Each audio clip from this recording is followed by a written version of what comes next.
Una de las tantas razones por las que yo adoro a mi esposa es porque jamás en la vida me pidió ni me dijo, incluso me ocultaba el dolor y el sufrimiento de lo que estaban pasando para evitarme más preocupaciones a mí. Y cuando llego a Santiago el día 16 de enero, compruebo que mi familia y mis hermanos en el exilio nunca dejaron de ayudar, pero que aunque ella tuviese el dinero para comprar las cosas, ella tenía que enfrentar una guerra que la policía política le hacía siempre. Un vendedor de carne cercano no le vende carne, se la oculta, porque la policía política le ha dicho, si le vendes carne a fulana, te voy a cerrar el negocio. Pues si ustedes se imaginan que lo que ha contado José Daniel, que solamente uno de los episodios es duro, imagínense lo que es también que haya una administración que a día de hoy no tenemos, realmente yo no podría certificar con ninguna garantía quién fue el que firmó ese decreto para que sacaran a Cuba del país de la lista de países patrocinadores del terrorismo con el señor Biden. Y eso dio pie a una negociación con el Vaticano donde a José Daniel le ponen en libertad. Pero obviamente todo el mundo sabía que eso era una no libertad, era una excarcelación, porque nadie en Cuba tiene libertad, era una excarcelación limitada, vamos a llamarla de alguna manera. Por supuesto, el límite llegó al momento que murió el Papa y te regresan nuevamente a la cárcel. Y no había motivos, no había nada absolutamente concreto que pudieran poner sobre la mesa para volver a meterte en el presidio. Sin duda. Yo siempre me negué a salir de la prisión bajo libertad condicional. Y como por suerte, inmediatamente Donald Trump revocó esa decisión de Biden, era obvio que en el momento en que se revocaba esa decisión de Biden, ellos iban a tomar venganza con nosotros. Y esto no quiere decir que yo no hubiese querido que se revocara. Yo era el primero que quería que se revocara la decisión de inmediato. Ya hacía más de un año o dos, yo había publicado una carta de la prisión, mi esposa la publicó, había un audio telefónico, donde yo decía que yo nunca aceptaría mi libertad como fruto de una negociación indigna que favoreciese a la tiranía. Y Biden estaba favoreciendo la tiranía, no estaba favoreciendo la libertad, la democracia, el proceso a favor de la libertad y la democracia de Cuba. Por lo tanto, todas las madrugadas yo esperaba el asalto a mi vivienda, porque también sabía, hemos aprendido a conocer a la tiranía muy bien y a sus esbirros, a sus verdugos. También sabíamos que cuando fuesen por mí iban a ir de madrugada para llevárselo todo, para llevarse incluso los alimentos y las medicinas de mi hijo, de 5 años en ese momento. Y así fue. Incluso sabíamos qué día iba a ser 2 horas antes de que sucediese, porque el mecanismo de aviso que tenía era la internet. Yo ponía la alarma del reloj para las 3:30 de la mañana, a veces para las 4, según el nivel de cansancio que tuviese. Y a esa hora me despertaba y probaba si funcionaba mi internet. Si mi internet no funciona, como ese día, despertaba a mi mujer y digo, vienen por ahí, vamos que vienen por ahí. Y así fue. Ese día estábamos tan cansados que la alarma la pusimos para las 4:30. Y el tiempo era muy corto porque generalmente te asaltan a las 5, a veces a las 6 de la mañana. Y cuando le dije a mi esposa, ¿están ahí? No pasaron 10 minutos para tomar ciertas previsiones que había que tomar y mi esposa dice, está lleno de eso, hasta una rastra tienen. Llevaron un camión enorme para llevarse todo de la casa, todo. Me acuerdo yo que pasamos nosotros imágenes de cómo había quedado, se llevaron hasta las ollas, o sea, allí no quedó absolutamente nada. Las vacunas de mi hijo, era un lunes, ¿no? O un martes. Fue un martes, el mismo día, sabían de que teníamos que vacunarnos a las 8 de la mañana. Se llevaron las vacunas. Y nos llevaron a las 11:30 para la casa, corriendo, porque tenía que ser antes de las 12 para poner la vacuna. Y a esa hora corriendo.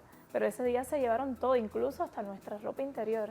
Mira cómo quedó el lugar. La verdad que han hecho expolios, han entrado, han destruido, se han llevado. Todo.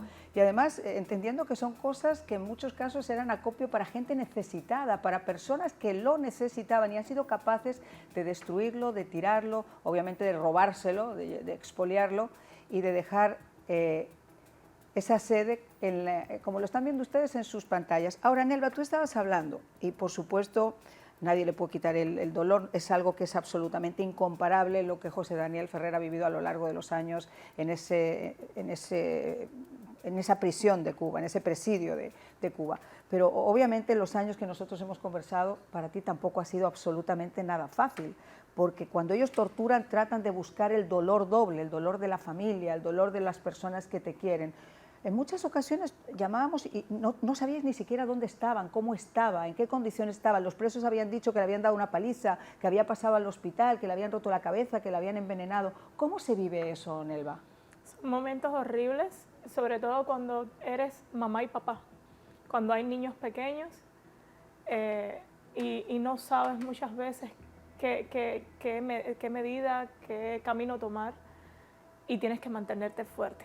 Pero niños pequeños que cada vez van siendo más grandes y saben también el miedo de lo que pasa. Ya hoy tiene 6 años y conoce, pero habían preguntas que hacían que muchas veces tenía que tratar de adornarlas, diciéndole la verdad, pero adornarlas para que se mantuviese en pie, para que no sintiera miedo. Y algo que me fortalecía era que decía, mamá, tranquila, él es nuestro héroe, él hace las cosas bien y nosotros vamos a ayudarle.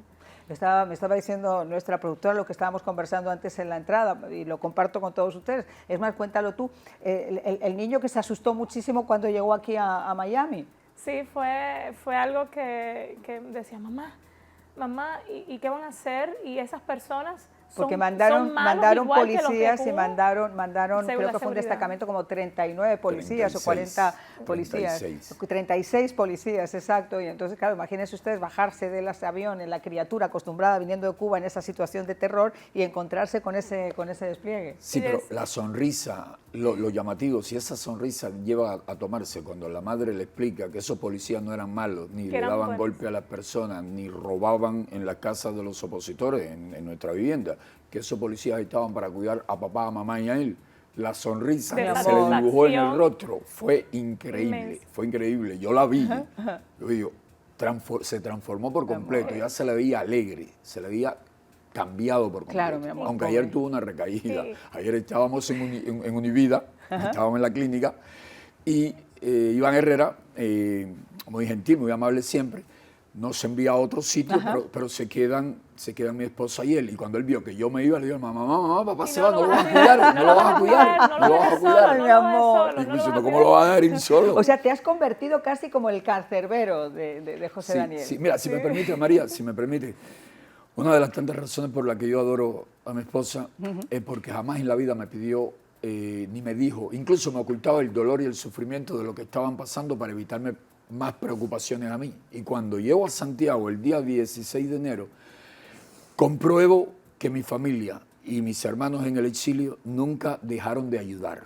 pero que aunque ella tuviese el dinero para comprar las cosas, ella tenía que enfrentar una guerra que la policía política le hacía siempre.